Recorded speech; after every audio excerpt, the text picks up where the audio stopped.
Have you ever looked in the mirror after a toxic relationship and thought, when did I become this version of myself? Not just heartbroken, not just tired, but different. You're quieter, more anxious, less confident, and less sure. And the hardest part is realizing you don't even recognize yourself anymore. But here's the truth: the thing about healing is not about becoming someone new, it's about returning to the woman God created you to be. When you've been in a toxic or emotionally unhealthy relationship, it's not that you wake up one morning and look in the mirror and decide, okay, I'm just going to lose myself. You adapt. This happens over time. You become quieter to avoid conflict, more agreeable to keep the peace, hyper aware to prevent explosions, and less expressive to avoid criticism. Survival mode replaces authenticity. You start to shrink yourself in order to fit the relationship, and slowly that adaptation becomes your personality. But that is not your identity, that is your survival strategy. The enemy always attacks identity first, because if he can confuse who you are, he can destabilize everything else. Before anyone shaped you, before trauma conditioned you, before someone made you doubt yourself, God knew you. In Jeremiah 1:5, it says, before I formed you in the womb, I knew you. And I know that that's God talking directly to Jeremiah the prophet, but that can be applied to all of us, because in the Bible it also says that we are fearfully and wonderfully made in the image of God, in the image of the King. And that doesn't mean the physical image, that means his spiritual image. We are made in the image of God's spirit.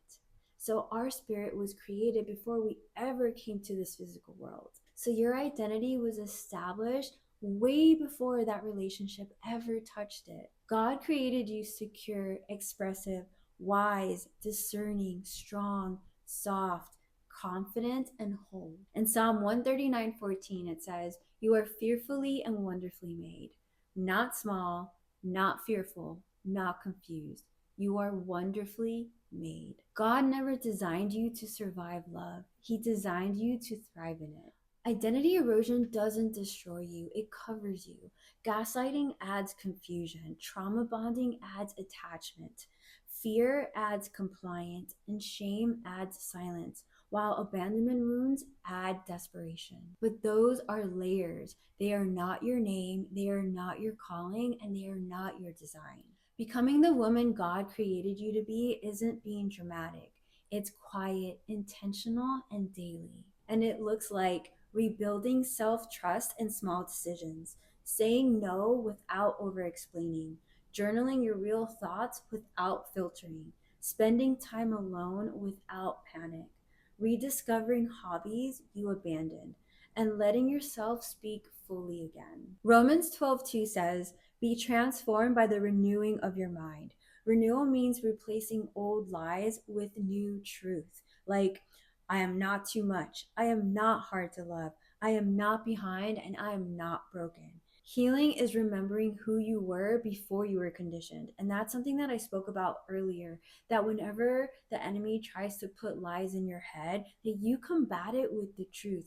You immediately change the atmosphere and you keep going. The thing about spiritual warfare is that it might end in just one instant. All you got to do is change the atmosphere and then boom. But it might take a few tries, and that's okay, because that's just how battle is. Like you might win, at one shot, and it might take a few shots, right? But that is how you beat the enemy. And what happens in the spiritual, that when you change the atmosphere, and you have to align with the word of God, you have to believe his word in order for your prayers to work. The first important thing to do is start renewing your mind with the truth. Now, there's something interesting that I want to share, and this has to do with neuroplasticity. And in Romans 12:2, Paul is describing literal restructuring of the mind. And neuroplasticity is the brain's ability to make new pathways. And renewing the mind isn't passive, it's active. Like, you actually have to actively renew your mind with the truth. Because if you renew your mind with a lie, think about it. Think about how, let's say, if you feel like you're not enough, right? And that feeling is really overwhelming. When did that start? Right? If you can go back to the time where that started and how you kept renewing your mind with that lie over and over and over, and then people would say things, and then you would feel like he was validating that lie over and over and over. The same way that a negative thought is renewed in your mind and becomes a neural pathway, this you can also change that neural pathway with the truth. Cool, right? So you immediately start repeating the truth, which is the word of God, in your mind over and over and over again. Like, for example, God did not give us a spirit of fear. You know, if you're feeling fear, you keep repeating that over and over. You go to that verse and you repeat it over and over again. If you feel like you are not good enough, you say, I am fearfully and wonderfully made in the image of God. I am fearfully and wonderfully made in your image, Lord God. You keep repeating that over and over. You start creating new neural pathways. What happens is, by you repeating the truth over and over again, those neural pathways, the new ones, will start to become stronger than the old ones. That's so cool. And you know what? God created us that way. Like, it's so fascinating. Replacing those lies that were created while you were in a toxic, abusive relationship with the truth, with God's word, that is how you renew your mind.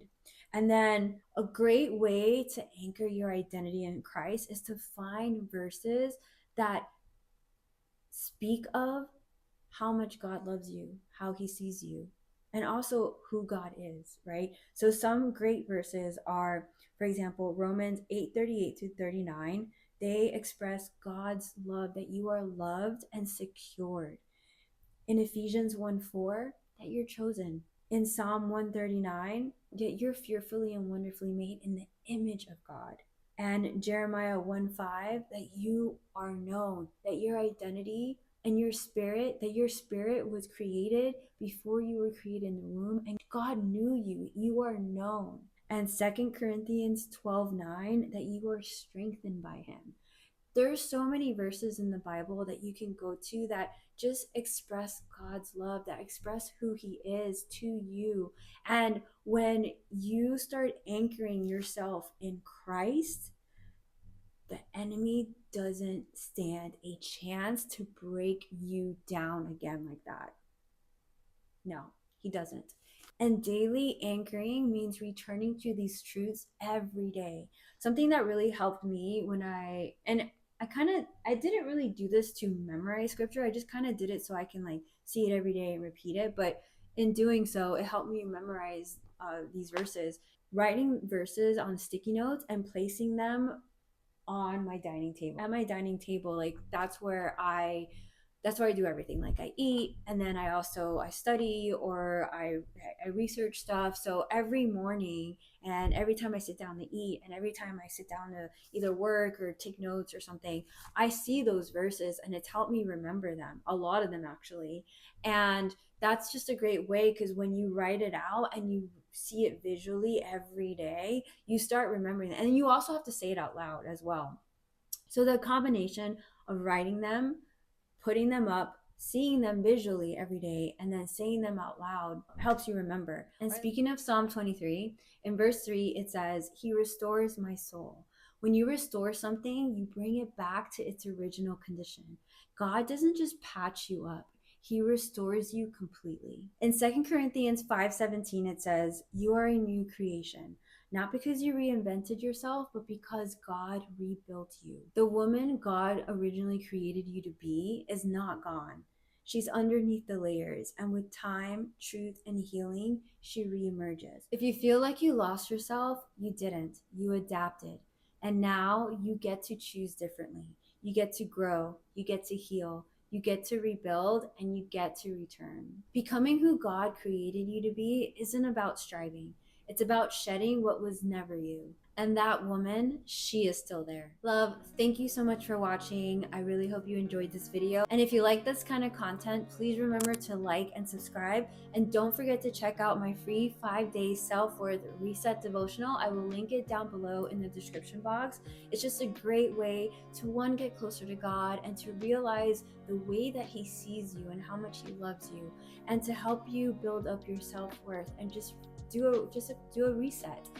Spending time with God in his word and having those intimate moments with him, over time you start to realize the truth, and the truth about who you are and whose you are.